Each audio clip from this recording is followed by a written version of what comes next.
LeighTDickey.com.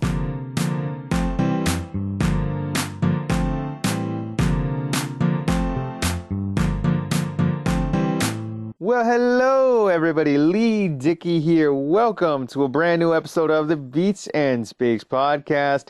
Today on a special bonus show, I'm joined by Leigh Mohrmann, a fellow podcaster, to talk all things New York Comic-Con, because Leigh himself has gone to New York Comic-Con for several years, maybe even a decade plus. We talk a bit of everything as well. There's a little professional wrestling in there, but mostly Comic-Con, from cosplaying, the things he's seen, what he's experienced, why he goes year after year after year.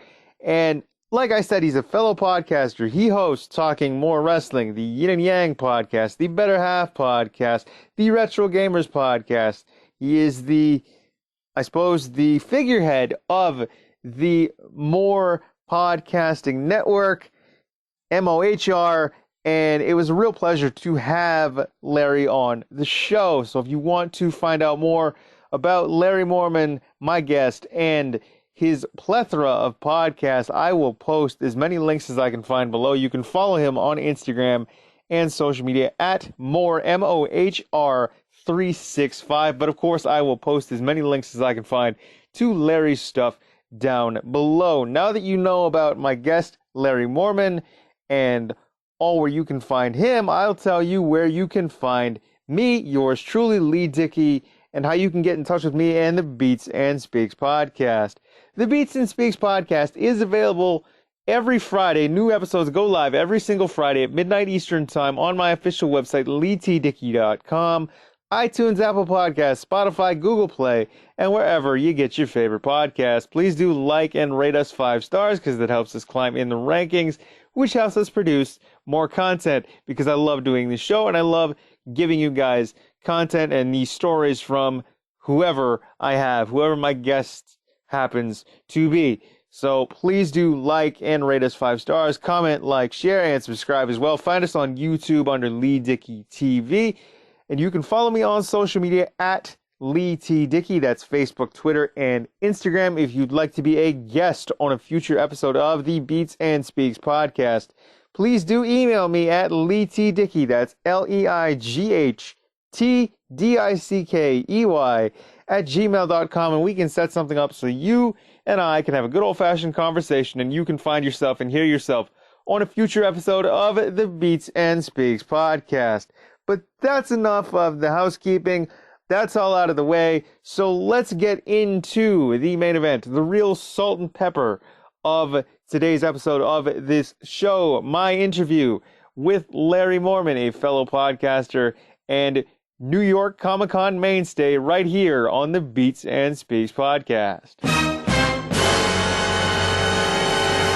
Hey everyone, this is Leigh Mohrmann from a plethora of podcasts: the Retro Gamers podcast, the Yin and the Yang podcast, the Better Half podcast, Talking More Wrestling, more of the same, and probably more to come. But more importantly, right now you are listening to the Beats and Speaks podcast with Leigh Dickey. Ladies and gentlemen, boys and girls, children of all ages, and anyone else within earshot of the sound of my annoying voice, especially as I sit here in a Starbucks and record this podcast, I am joined today by Leigh Mohrmann. He is from New York, and he was recently at this year's New York Comic-Con. So I reached out and wanted to have him on the show because I've never been to a Comic-Con, or any Comic-Con, much less a New York Comic-Con. I've only seen it on the internet and TV. So I figured let's get someone who was actually in attendance and who was there to educate me and all of you on the ins and outs and the fun of New York Comic-Con. So, ladies and gentlemen, I give to you Leigh Mohrmann. Leigh, how are you? Thank you for coming on the Beats and Speaks podcast this week. No, thank you very much. Hello, everybody. Hello, world. At this point, Leigh, thank you very much for the invite. In all honesty, as I mentioned before, this is my first international podcast. I'm here on Long Island in New York. I know you're up north there in Canada, And I've been preparing. I've been watching Trailer Park Boys. I've been watching Letterkenny. I'm getting all my Canadian shows ready to go to prepare. I'll ship you down some Molson once we're done. That sounds good to me. We'll take it. Actually, there is some stuff I've been looking for up there in Canada, but that may be another topic for another time with some alcohol or whatever. But be that as it may, yeah, no, I'm very happy that we're doing this. Very cool, when you reached out and then I started looking, into your show and everything. It's a great concept, great show that you're doing. And, crossovers are always the best. And New York Comic Con is going to be a heck of a topic to talk about. Well, I am looking forward to it. Because I have never been. I've only seen bits and pieces on TV and YouTube and the internet in this wonderful world that we live in nowadays. 2019, and the internet runs everything, or at least we run on the internet. It runs us. Basically. So, why don't you tell my audience a bit about you and the stuff that you produce and the shows that you are a part of? So I've been podcasting myself probably about 6 or 7 years, on and off in the beginning, but now I kind of have this stable of shows, kind of almost like my own network, the More Podcasting Network, if you will. I do the and forgive me if I get a little long-winded here. I do the Retro Gamers podcast, which drops every Tuesday. Myself and my friend Anthony Rippo, we just reminisce about the good old days of video games, what we grew up with, our memories of it. We also, and that one's actually on YouTube as well. You can actually watch us for that one. All these podcasts are available wherever you listen to podcasts. Every other Wednesday, I do the Better Half podcast, myself and Frank Messina, where we talk life married versus life single. He's married with 2 kids. I'm single as could be. So we kind of chit chat a little bit and we shoot the breeze as well. And every Friday, the Yin and the Yang podcast with my friend Anthony Chu, all my co-hosts I've known for between 15 and 25 years. And we talk on that one, he talks MMA, martial arts, health, wellness. We do some goofy radio bits, it seems like, every now and again.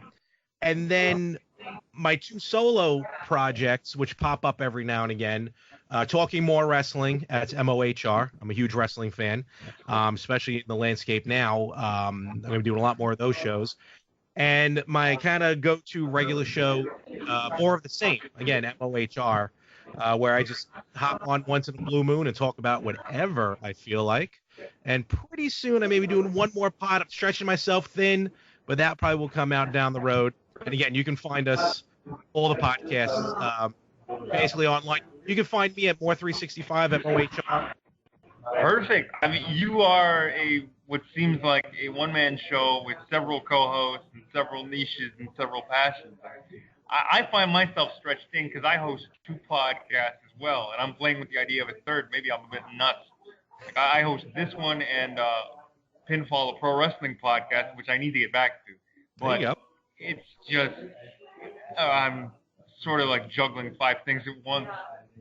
And with getting guests on this show, I'm just kind of like, all right, can we even handle 2 shows? So with you are, I am not worthy when it comes to the content that you put out. I'm punch drunk by the end of the week. I mean, thank goodness the Better Half is only every other Wednesday I have to deal with. And it's weird. Like my solo projects, I should dedicate more to them, but obviously with my co-hosts and my 3 of my best friends, I don't want to let them down. So that's why definitely I focus, Retro Gamers, the Better Half, and the Yin and the Yang are really the 3 big ones. But like I said, with the wrestling one, and since you do a wrestling podcast, you'll know the way the landscape is right now with wrestling on TV. I'm definitely going to bring that back big time, because now is better than ever to be a pro wrestling fan. So, and maybe we can do an episode of that down the road. I would love to. I mean, with the landscape the way it is with AEW and the NWA coming back with NWA Power, show's awesome. Wonderful time. Wonderful time to be a wrestling fan. It really is. Oh, and actually, one more cheap plug. I forgot. I'm actually getting together with some friends of mine on a different podcast. This Saturday, we're going to be recording some wrestling. We did it once before, right before WrestleMania. We called ourselves the Ring Crew. I don't know if we're using that same name, but you can go and so yeah, basically. So yeah, I just love podcasting. I love talking about it. I love doing it. I tell everyone to do it if they can. Doesn't matter what topic. It doesn't matter if no one's listening or if the world's listening. And my inspiration, my hero, if you will, getting into podcasts is Kevin Smith, who has done tons of podcasts. I love his movies. I got to get out and watch Reboot soon. It's not playing out here for some reason. But he's the one that said, do a podcast because when you're long gone, your voice can, people can go back and listen to it and hear you instead of just seeing photos or something. And I'm like, wow, that kind of hit home. And he did like 12 podcasts. I'm like, I can do that. That was the funny thing, because I have, like, as my listeners know, I come from a radio and television background, and I wanted to basically talk to people, and whether it was talking to the world or talking to myself, this was a vehicle for me to do it. Yes, I'm not gonna lie, I started this show in August of 2017, was with it until about May of 2018, left it for about 13 months, and then got back into it by complete happenstance. So I can thank my mom for that inadvertently, for basically there you go, giving me a vehicle, or well, not giving me a vehicle to fall back into, but sort of like giving me a story to tell and put it on a podcast. So that's what it's all about. We've been weekly ever since. Good. That's something with everything. Sometimes you do something for a long time, then you kind of fall out of it. Not maybe because of disinterest or you just don't have the time for it, but eventually it all comes back and you get right back on the horse, and it's like you never stopped. It's like when you see a really good friend after 5 years, you just pick up right where you left off with talking. Right. Yeah, exactly.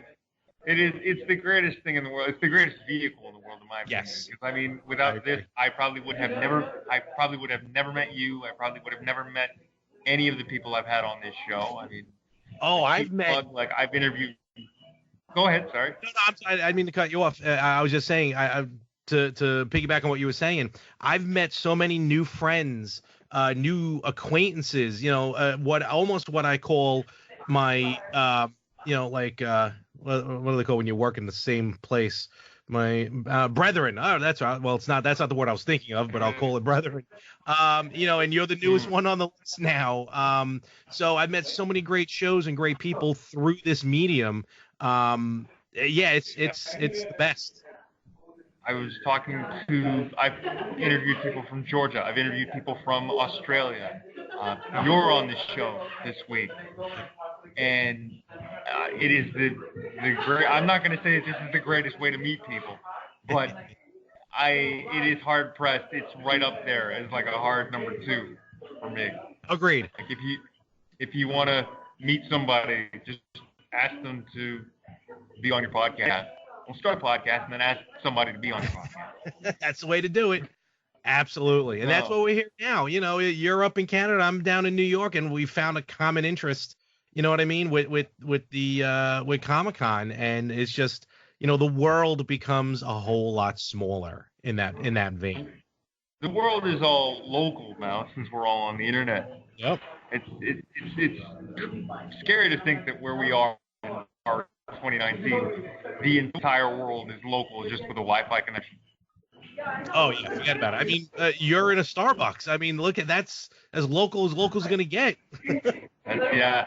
Here's a cheap little tidbit. Like when I started doing these interviews at like Starbucks or whatever that were away from my desk, I would have crowds gathering around like the table that I was sitting at while I'm trying to interview somebody. But we are here to talk Comic-Con, and you are the Comic-Con veteran, if you will. So what is the draw, in your opinion? What draws you to Comic-Con year after year, especially with this year? If there's anything in particular that you want to share?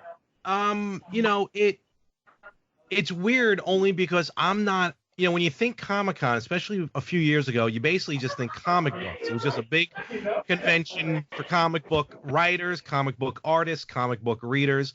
I never read a comic book. At least I never religiously read comics. You know, I'd pick up an Archie every now and again, but you know, nothing on the level that, you know, people know the lore and everything like that. So with New York Comic Con, which is right in New York City, right at the Jacob Javits Center, you know, the first year I went, which I believe, if I remember correctly, it was about 2012. I think I went. It was more because I just knew a lot of people were going. So I'm like, all right, I've gone to smaller conventions. There was one called Wizard World. There was actually a couple called Wizard World that were like in a hotel lobby almost.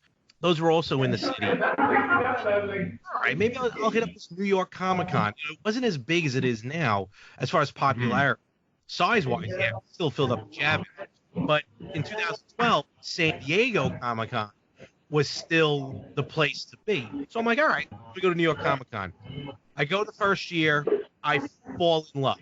Artists, but more the cosplay, to see people to take, to dress up into these elaborate costumes. It's really the first time I saw that was back in 2012. And I'm like, this is insane in a good way. This is nuts. They did have some wrestlers there, so that I liked. And just, you know, you kind of walk around, you see little different things. One day to go, a couple of days to get a 4-pack, to go and all talk about that a little bit. But it's great to see, and you shut down, meaning like you don't worry about what's going on, and you just kind of focus on the con and you're just walking around and having a good time. Yeah, I think that's the greatest thing for me. I don't know if you've heard of this TV show, Toy Hunter, with Jordan Hembrow. I have, actually. Okay, because that's the first time I remember seeing anything Comic-Con related. Because I think that was the pilot they shot. They were at New York Comic-Con the previous October, or in that previous fall. And I fell in love with it because like when I was a kid growing up, like Power Rangers was the biggest thing. Yeah. Because I'm only 30, say. Okay. So I'm 39, so like I Power Rangers. I remember them where I liked them. Like I wasn't too old. Yeah, I think when they hit the air, I was about 4, I think. Yeah, I was about junior kindergarten or say. So I remember like just looking at that episode or the pilot of Toy Hunter and just seeing everybody, like you said, in the cosplay, and just I was never big into it.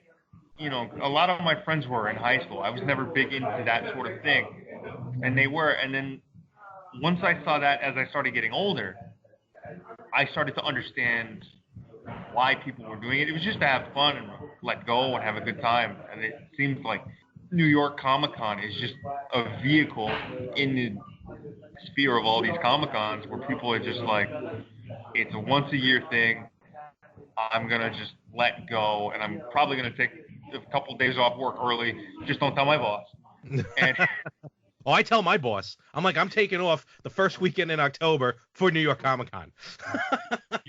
you do that, and you do that every year. I have. Basically, I have. In getting older, I realized that I can't necessarily still do the 4 days. Can't necessarily go Thursday through Sunday anymore. It's getting a little tough. But Friday, here's how it kind of breaks down, and it slowly has been changing a little bit as far as how each day reacts. But basically Thursday, not a big crowd. Everyone's setting up.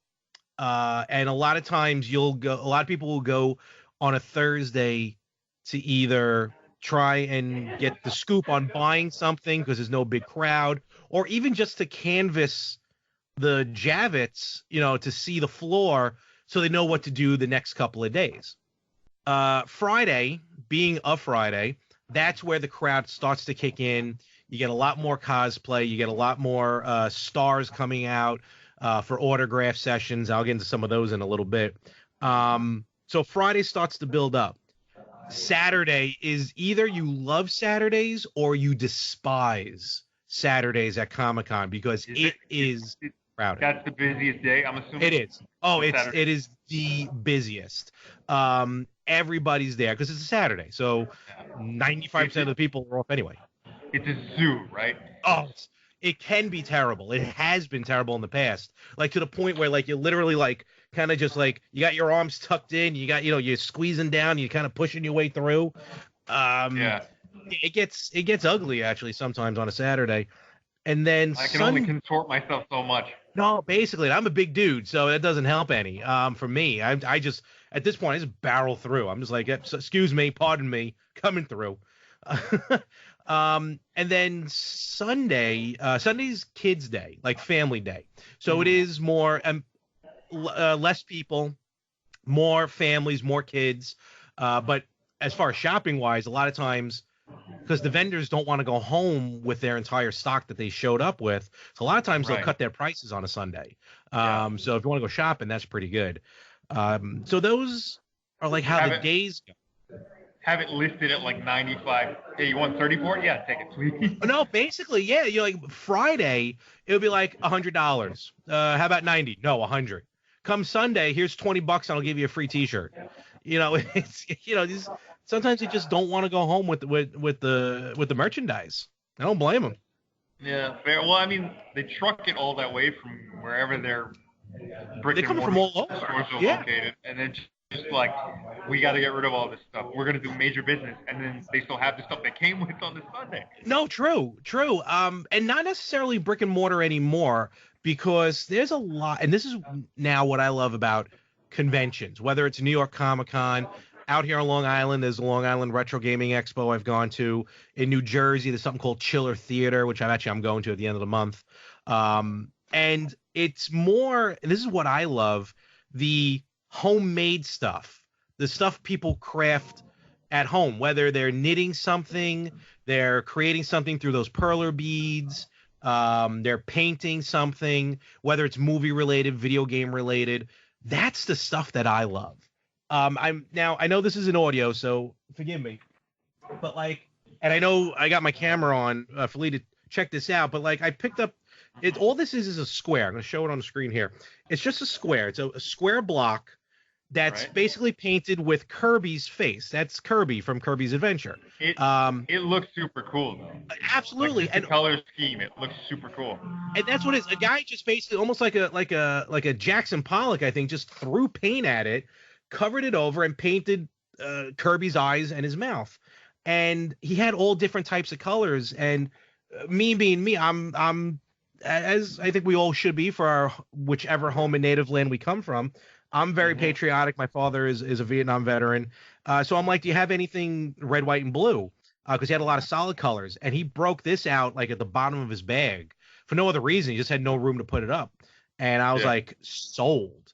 And that's what I love, the handcraftedness, if that's a word, the handcrafted material. And that's awesome. That's what I hang up all over the place. So you're there for the homebrew stuff, basically. Now I am. I'm there nowadays. I'll be there for the home stuff and the cosplay. Like, for example, this year I went 2 days, Friday and Saturday. Friday I went purely to shop, and I dropped all my money on one table. PlayStation. Yeah, it's what they did. They did like this laser cut wood, and they detail laser cut it to make it look like an old Nintendo controller, but it's got scenes of video games in the wood. Oh wow, that sounds super cool though. Stuff like that. I'm a big. You'll have to send me a photo. Oh, absolutely. I will, and you can. And cheap plug, check out my Instagram at Mohr365, Mohr365. Again, you'll see links, pictures of that, and links to the podcast where I also post some of this stuff. And I'm a big pop vinyl collector. Huge. Wow, okay. Yeah, I got over 250 of them. It's an illness at this point. And these conventions, it kind of, in a way, it's weird that I'm going to say this, but it kind of stinks because a lot of these conventions, like New York Comic-Con, are now becoming almost pop vinyl conventions. You'll see just because they're everywhere. Exactly. Vendors selling pop vinyls for way overpriced than they should be, and Funko, the creator of these, they have a booth there. They've had a booth there, I think, for the last 3 or 4 years. But here's the catch. to be able to purchase something at Funko Booth, you need to, through New York Comic Con, enter a lottery to win a ticket, to wait online, to possibly get a pop vinyl that may or may not be sold out by the time you get up to the register. So your chances of winning the lottery are better. Basically. I've done it. I haven't won the lottery, but I won the Funko lottery one year, and I waited online, and I got, I don't know, like 6 or 7 pops that I wanted that were exclusive to Comic Con. Wow. I bought 3 or 4. It's crazy. And this year I got a Sergeant Slaughter signed pop, so at least that was cool. Nice. So he was at Comic Con this year. But, yep, he was there. So what was it? Yeah. Was there anybody that like in years past or even this year that you were really looking forward to seeing? Yeah, autographs. Stan Lee is probably the biggest one. It was a couple years ago. It was advertised as his final Comic-Con appearance ever. And this is a few years before he died. Right. So I'm like, oh, now it's my time to finally get his autograph. And I got a Stan Lee pop vinyl, and I waited online, and this is going to segue into a story of the issues of Comic-Con. But I get online, and I meet, it's a pretty funny story.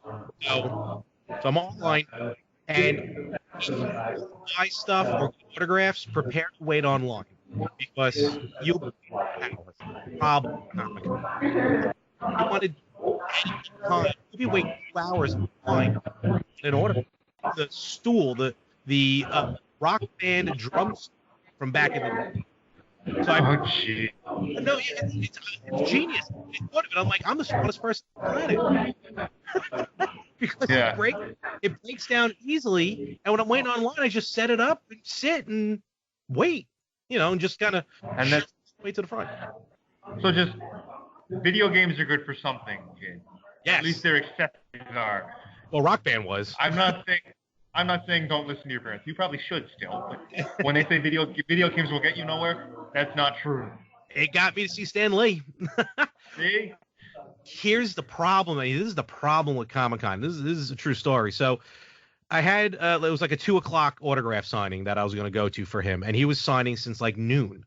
So I go down. There's a downstairs area of the Javits. I go downstairs, and they're like, anyone waiting for the 2 p.m. lineup, come back at like 12:30. Like, all right.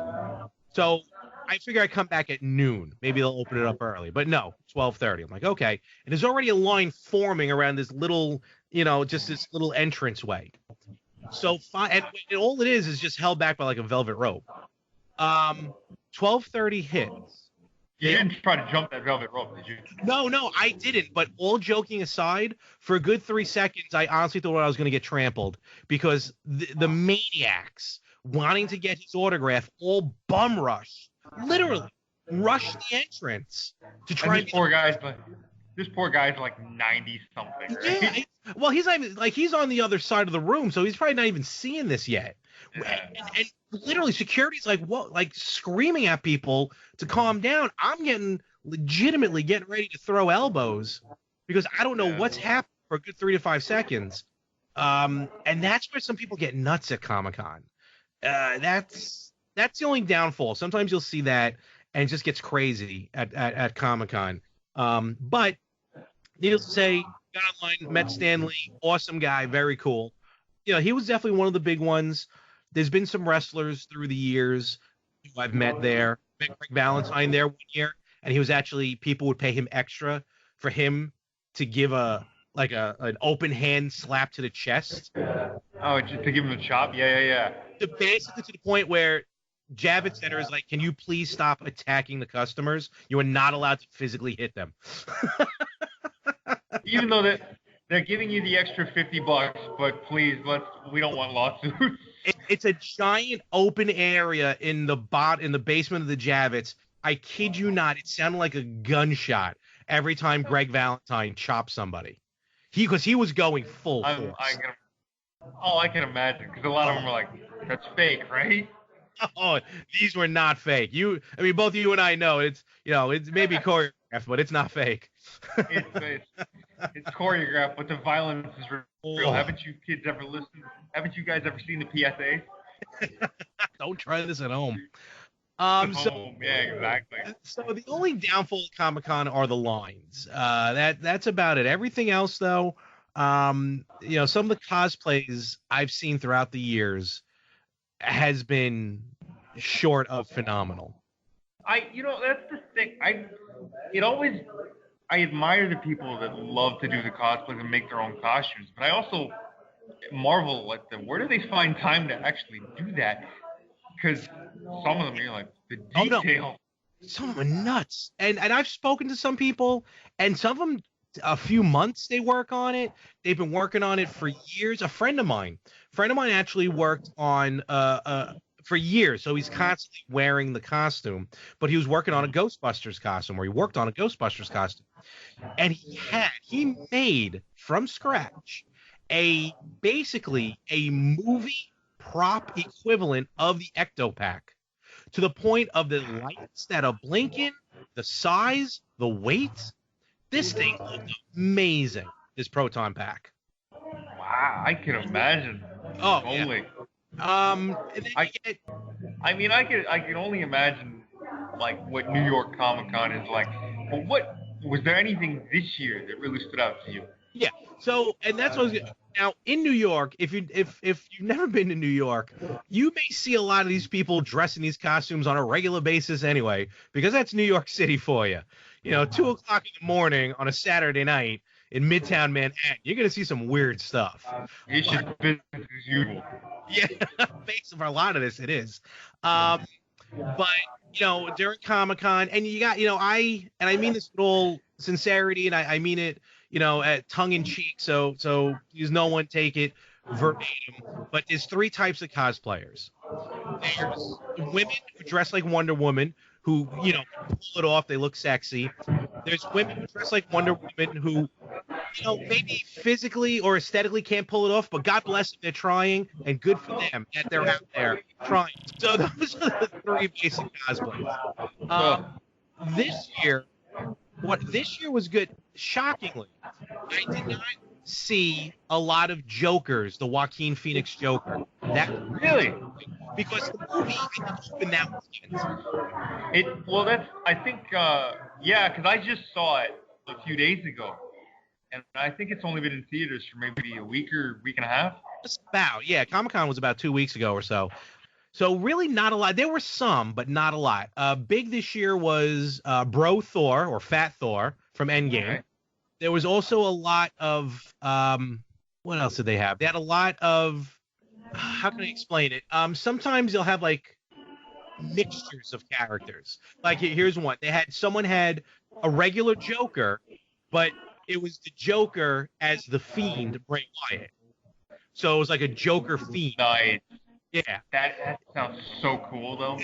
Like, as a wrestling fan, I'd love to see that. Another one, again, for a wrestling fan, this may be a little inside baseball, but another wrestling one, this guy was cosplaying as Pentagon Jr., one half of the brothers, and for a split second, I'm like, holy cow, Pentagon Jr.'s here. This guy looked, he was accurate. He had the TNA, the Impact Championship with him. It was crazy. The fact that, like, people are still calling it TNA, by the way. See what you guys have done. You completely, and I'm happy that they basically were bought by a Canadian company. Oh, excellent. And they've got their funds in order and everything. But still, it's just they've had so many names over the years. They have. I know we're getting slightly off topic, but they've had so many names over the years that it's like, what are you doing? You know what it is? To me, it's because and I hope they do good. I never want to see a company fold, but Impact has been tough to watch. But I think it's because, to me, Impact hasn't had, no pun intended, hasn't had an impact on the scene TNA did. Once Impact starts really cooking on all cylinders, then the TNA goes away, and then you start thinking about Impact. Some more cosplay. There was a lot of Pennywise from It. Okay. Love them. Again, both men, women, and children. Yeah. A few Jane Silent Bobs. I was happy to see them. Cool. A lot of those. video game wise, you got your Street Fighters, you got your Mortal Kombats. There was a which was the weird one, like a Dominatrix Koopa and Princess Peach. That was odd. That seems, yeah. I mean, whatever floats your boat. Yeah. And that's the other thing. Sometimes, it's almost like kind of like Halloween. And I'm not saying it's a bad thing, but maybe when there's children around, maybe we think a little differently. But, sometimes the costumes are just women with a couple of pasties and small booty shorts on, if not less than that. So to me, there's a difference between dressing up like the comic book character and then just purposely dressing up for the shock and awe. Even if you're, the hottest thing going there, it's still, I'm like, Probably should have turned that back a little. Maybe, and don't get me wrong. There's a lot of characters that just don't have a lot of clothing. Which again, if it's like accurate, then that's fine. And that goes both ways too. Because I saw a couple years ago. Here's some of my favorites just overall. One year there was two guys walking around. They were dressed like Bob, and I don't remember the other guy's name, but the two henchmen from Michael Keaton's Batman, 1989. Oh, I really wish I could. Yeah. The bald guy with the boombox. That was one guy. The guy was Bob, right? You were my number one guy. The two of them, and they're blasting Prince on the boombox. They got the jacket on. They're walking around. I was laughing so hard. That was like my favorite cosplay. I mean, if you stuck around, they probably would have done the bat dance for you. Probably a little Batusi to go even further back. One year, this guy dressed up as King Hippo from Mike Tyson's Punch-Out. And wow. Jeez, they go all out. I'm telling you, and the dude he was a big dude. This guy was the size and shape of King Hippo. He was bald. He had the little crown on his head. He had the cross, the taped cross on his belly button. The X, I should say. He had the boxing gloves, and he was walking around. And I'm like, again, winner. Yeah. Well, that's the thing. Like, if they were ever going to adapt that into a movie, because I mean, they did adapt Super Mario Brothers into a terrible movie in 1995. But if they were to, I guess, adapt Punch-Out into a movie, that guy would probably get the lead. He would have, at least King Hippo, because this guy was spot on. And I'm sure I have it somewhere in my history of photos. I'll probably repost that. I like more low key costumes. Like, I saw Iron Man. I saw a ton of Iron Men, full suit. I saw one guy whose helmet actually opened automatically, which was wild. They had the glowing, the Huzawatsi, on the chest, the arc reactor and everything. But to me, I find it almost more subtle or more, it takes more to try and process to dress up like Tony Stark as opposed to Iron Man, or Clark Kent as opposed to Superman. Superman, yeah, because all it is it's a suit. With a hint, but like you'll get a Clark Kent. He'll wear that white button-down shirt, but clearly you can see an S underneath it. Yeah. One of the they sell costumes like that now anyway, don't they? Where it's just like, take the Clark Kent for example, where you're just like shirt, but it's open and you just see the logo, right? Yeah, absolutely, and that could be. Trust, you'll get like Spider-Man. You'll get a guy or a woman dressed up like Spider-Man, Spider-Gwen, Venom, Carnage, whatever, and I mean they just go all out. The details, the eyes on the hood, on the mask, and everything. Then you'll get people who just go out and buy the Halloween costume for $29.95 and just throw that on. Yeah. It works either way. There are people that spend hours, months, years on their costumes. Thousands of dollars. And then you'll get the people that go to Walmart and spend the $30. Sometimes it works. One of the best cosplay I thought from that made you think was it was a man and a woman. They were dressed up, like from the 40s, from the 30s, from the 40s. So, very like upscale for the 30s and 40s. And they'd walk around. and every once in a while they would just drop to the floor, just fall to the floor. They don't move. So they fall. Every time they would do that whenever someone came around dressed up like Batman, and after 2-3 times I saw this, so every time Batman would walk by, they were dead. Yeah. Oh, jeez. Genius. Well, I mean, that's kudos to them for paying that close attention to the source material, right? Exactly. That's the best part. And one of the other funny things that's been happening lately at New York Comic Con, and I think maybe also in San Diego as well. My buddy Anthony Rippo, the co-host of the Retro Gamers, he actually went to San Diego Comic Con this year for the first time. He lives out there in LA, but in New York for the last couple of years. So I'll walk around like Saturday. Saturday this year, I went for the podcast, basically just filming, taking pictures, taking video, stuff like that.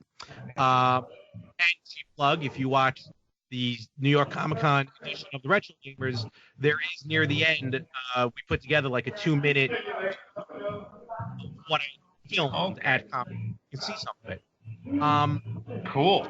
Oh, yeah. When you take a picture of somebody, and everyone's happy to take a picture, and sometimes it's kind of weird because if I don't know the character and I'm asking a woman who's like not really wearing much, like, hey, ma'am, can you stop so I can take a picture of you for my own personal collection? It gets a little weird. I'm sure that'll go over well, doesn't it? Especially if I don't know the character. Well, if I can say, hey, Catwoman, let me take a picture of you. But what happens is you take the picture, and now everyone carries their business card with them, and they'll give it to you and be like, hey, if you're going to put this up, tag me. I'm like, oh, that's good. I walked out with like a stack of business cards of just cosplayers, some of which kind of chased me down because the costume they were in, they couldn't talk, and I didn't realize what they were doing. Yeah. So I didn't do it. Yeah, right. I didn't unzip your suit, I swear. Totally. But and I've met a couple. I mean, I'm not going to say I'm friends with them, but I do follow some cosplayers who I've seen at other conventions. There's one I'll definitely point out. Her name is Lanny Fey, Fei, Laney, I think, Fey or Fei. She does a lot. I first saw her. She was dressed as She-Ra at New York Comic Con, and then I saw her. She's done a lot of Supergirl cosplay. Absolutely adorable. She's awesome. And I saw her at a different Comic Con, Ace Comic Con, out here on Long Island at the Nassau Coliseum, where the Islanders play. And like I remember I messaged her beforehand, not in a weird way. I was like, hey, I've seen it a couple cons. I've tagged her in some photos. She's seen it. I'm like, it'd be cool if, we meet up, and we met on the floor. So I finally got to say hi, like, hey, and she recognized me from my social media. So that was kind of cool, doing stuff like that. Well, it's always fun when you get to meet somebody that you either follow or that you have been sort of paying attention to from afar, I guess. Exactly. Just to see how things with them are going. I mean, that's always the coolest thing. Yep. I find that with this podcast, people are like, this is a good show. You listen to it? Yeah, I've had that a couple of times too. I set up at a Long Island Retro Expo. We actually had a table for the podcast, and there was 1 or 2 people who I've heard of you. And then me being me, I'm like, okay, you're just being nice, sure. And then they kind of mention something from the podcast. I'm like, oh, you do listen. That's weird. Well, the thing, I was interviewing somebody from Melbourne, Australia, that will air later on this the Beats and Sticks podcast. But he was, I think, after we were done, he was like, "Yeah, I listened to a couple of your episodes," and I was like, "You did? Oh, okay. So it's not just me talking to the air." See, people around the world listen. That's why 1 week it's 1, next week it's 2, then 4, then 8, and so on and so on. And so on, and I will never get used to it when people are just like, "I listen to your show. You're right. You like the fact that I talk to you. All right. I mean, I'll record a custom ringtone for you if you want." Oh, I've gotten those at conventions. I got 1, 2. How many do we have? 1, 2. We got 2 or 3 custom drops that we've bought at different conventions, whether it's Chiller Theater or there was a wrestling convention. We got Alan Oppenheimer, the guy who voiced Skeletor, the original He-Man cartoon. He also did. He was on Transformers, but I forgot who he was on Transformers. He may have been Starscream, actually, now that I think about it. But we got him to do a drop for the Yin and the Yang. This I can't do his voice, but he did it as Skeletor. Skeletor, wow. We got from Seinfeld. We got Jay Peterman from, if you remember the character, Really? Jay Peterman from Seinfeld. Yep, John O'Hurley. Yeah. Wow. We got him for the better half. He was a consummate professional when he recorded it. And we got I forgot who we got. Someone for the wrestling one. I forgot who it was. A friend of mine got it for me, but I can't remember who it was. But and stuff like that. In fact, talking about cons, they're all over the place, and they got to, if there's one in your, and I'm not saying you have to, if you don't want to mention it on the pod, I get it. But like where you are in Canada, there's got to be conventions up there, probably, no matter how big. Oh, there are a few. There are a few. Yeah, Yeah, well, I know that we have Anime North is up here every year. They're out by the airport, I think. So that's usually where these are, yeah. Yeah, they're out by the airport. It's not much of a convention, but we do have like the Canadian International Auto Show that happens every year. All right, well, that's something. And they're at the what do you call it? The Metro Convention Center, which is downtown, like in the heart of downtown. But I mean, I don't know if cons are a big thing up here, as big as they are in the States. Like of course, you guys have New York Comic Con. I know C2E2's in Chicago. Of course, San Diego. Granted, I hear that. Is San Diego really all that big still? Because I've heard that the attendance every year is kind of like dwindling. It may. I know New York Comic Con is starting to give it a run for its money as far as popularity. As far when I first started going to New York Comic Con, they really weren't you weren't getting the Avengers there, or you weren't going to get some sort of scoop dropping at New York Comic Con. Everybody was going to San Diego for that. Yeah, that's where it was all happening, in San Diego. And shockingly, which I didn't realize this year was San Diego Comic Con's 50th, 50. Really? 50th anniversary. Yeah. So it was been around that long. Yeah, I think it was just more like a Hollywood or a studio convention, kind of like what E3 started out to be. E3 was more for everyone in the business, and then they started opening it up a little bit more to the public. My buddy, though, Anthony, when he went to San Diego, I know he wasn't crazy because he doesn't like crowds. So he was the first place to go. But he said overall, San Diego, I think they had a new location, which is why it may literally be smaller than it used to be. Yeah. He said it was still a large crowd. And he's been to New York as well because he lived, I grew up in Brooklyn. Actually, all of us who do all my podcasts, all my buddies, we all were born and raised in Brooklyn, and then we started branching out where we go. So, And it's been to both New York Comic Con and San Diego Comic Con. It's two different ends of the spectrum. Yeah. No, absolutely. The East Coast and the West Coast are just two different entities. You're exactly right. Yeah. And I live on Long Island. Sometimes I'll take the railroad into Compton. I have family still in Brooklyn, so sometimes I'll crash in Brooklyn because it's a little closer to the city. But either way, if I'm getting on the Long Island Railroad or I'm getting on the New York City subway system, and you see people dressed in these elaborate costumes heading where they're going, it is just so weird. But also at the same time, New York City once a year has a ride the subway system with no pants day. So we have that here too. Oh, maybe it's a thing then for all like subway lines. Okay, I saw that one time. I'm like, why am I the only one with pants on in here? Yeah. I feel a bit overdressed. Absolutely. But yeah, New York Comic Con. I've, as I mentioned before, as I get older, the long lines. Yeah, I've gotten there. I've lined up at 4:00 in the morning for Comic-Con in the past. That's how crazy it would be. The doors don't open until 10. So, you get there about 4 a.m. You're hanging out. That's a lot of coffee. Yeah, and I don't even drink coffee. So imagine what I'm going through. You're waiting online. It's October in New York City, right by the water, so it is freezing. And And that's the whole idea of what kind of, because I started losing interest in New York Comic Con for a while because of those long lines and just it gets hot. You're doing a lot of walking, a lot of it kind of adds up. And there was 1 year I almost didn't go. Just 1 year, I didn't have time. It was just a lot happening. I wasn't happy. I was like, I just can't do this anymore. And then, because I was waiting online for autographs, I was waiting online for the Green Power Ranger. Jason David Frank. Yeah. And he was like 2 hours late. So I'm like, forget this. I got online to meet William Shatner, who I got into an argument with. Oh, there you go. Yeah. So I'm probably the only person who's gotten into arguments with two different actors from two different generations of Star Trek.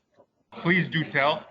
Shatner, who he was Shatner. Everyone always has something to say about Shatner.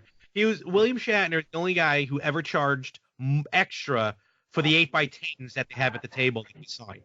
Right. $80. And I'm like, why is this another 8x10? Yeah. Got me going. And then I go up to him. He was kind of, I want to say short, but he wasn't really engaging. So I'm like, okay. And then he was like, hey, check out these ads. He had a bunch of flyers for his new album out. He's like, check out the flyers. I'm like, okay. I go to grab one. He's like, please take a flyer. I'm like, I can't afford to print more flyers. I'm like, all right, I'm out. Well, you'll always run into those where you're just like, it is. Yeah. But I was just like, come on. You'll always run into those people where like their fame kind of wore off. Oh, well, his 25, 30 years. Honestly, old Wesley there. This was like right around the time he just started appearing on The Big Bang Theory. So, oh, geez. So that was one for the ages. And I got a couple other stories here and there about other conventions. And right by Madison Square Garden. So you kind of meet up with everyone afterwards, and then kind of become human. And just go through a giant bar crawl. Basically, yeah, that happens as well. You know what? I will have you on next year so we can talk about this again. Definitely. Hopefully it won't be a whole other year before we get to do this again, but I'll be more than happy to talk about New York Comic Con 2020. Well, I'd love to have you back on the show for any other reason.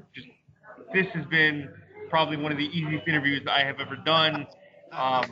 Yes. So, Larry, thank you for coming on the Beats and Speaks podcast this week. I'm much appreciated.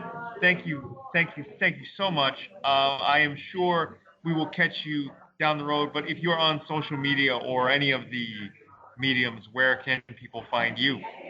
So basically, I'm almost everywhere. Every social media on Xbox, PlayStation. You can find me at Mohr365, MOHR365, and from there you can find the various links for the podcasts on Instagram or on Twitter. They're not all everywhere, but you'll definitely find them, especially on Facebook. And wherever you listen to podcasts, whether it's Apple Podcasts, Spreaker, search my name, Larry Mohrmann, and you'll find the podcast. So, and wherever you listen to them, just like you listen to this one here, give all of our podcasts the 5-star reviews, a like, a thumbs up, whatever it is, so that way more people can definitely hear us. And Leigh, I'm so happy you reached out. I'm happy that we connected. Because again, we got this shared passion of podcasting, and this is opening up something new. And this has been happening. This is the happiest can of worms that I have ever opened up.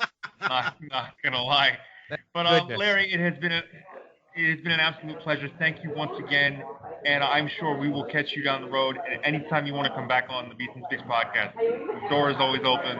My inbox is always on, and my Wi-Fi will always hold. I hope anyway. Likewise, and we'll have you on. I got a plethora of shows that we can get you on, so if it's not one, it'll be another. I will make any guest appearance on any show you want me on, good sir. I like it. Well, Larry, thank you, and we will see you down the road. We'll see you later. Thanks for coming on, and we'll talk to you soon, my friend. You got it. Take care. Well, there it is. There you have it. There you go. My interview with fellow podcaster and New York Comic-Con mainstay, Larry Mohrmann.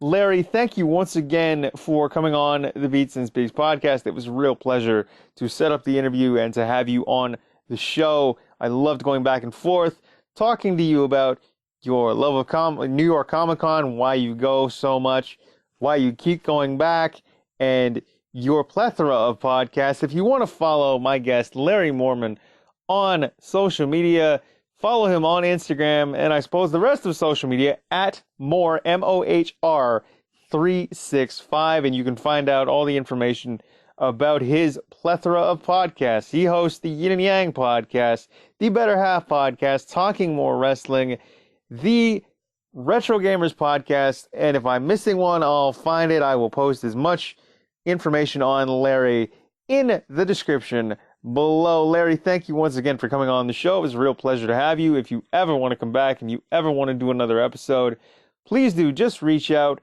and there will always be a spot for you here. But thank you all once again for listening to this brand new episode of the Beats and Speaks podcast. Of course, I am your host, Leigh Dickey, and if you want to find the Beats and Speaks podcast, new episodes go live every single Friday at midnight Eastern time on my official website, LeighTDickey.com, iTunes, Apple Podcasts, Spotify, Google Play, and wherever you get your favorite podcast. Please do like and rate us 5 stars. Leave us reviews as well on your favorite podcast app and player of choice. You can also leave reviews on my official Facebook page, which is facebook.com/LeighTDickey, and as well as the official Beats and Speaks podcast landing page on my official website, LeighTDickey.com. All those links will be in the description. Find us on YouTube as well under Leigh Dickey TV. Now, if you'd like to be a guest on a future episode of the Beats and Speaks podcast, please do email me at LeighTDickey, that's LeighTDickey @gmail.com, and we will set something up so you can find yourself and hear yourself on a future episode of the Beats and Speaks podcast. Thank you once again to my guest, Larry Mohrmann, for coming on the show. Thank you all once again for listening. Please do comment, like, share, and subscribe, and we will see you all next Friday for a brand new episode of the Beats and Speaks podcast. I've been Leigh Dickey, your host, right here on the Beats and Speaks podcast, and I am signing off. Peace.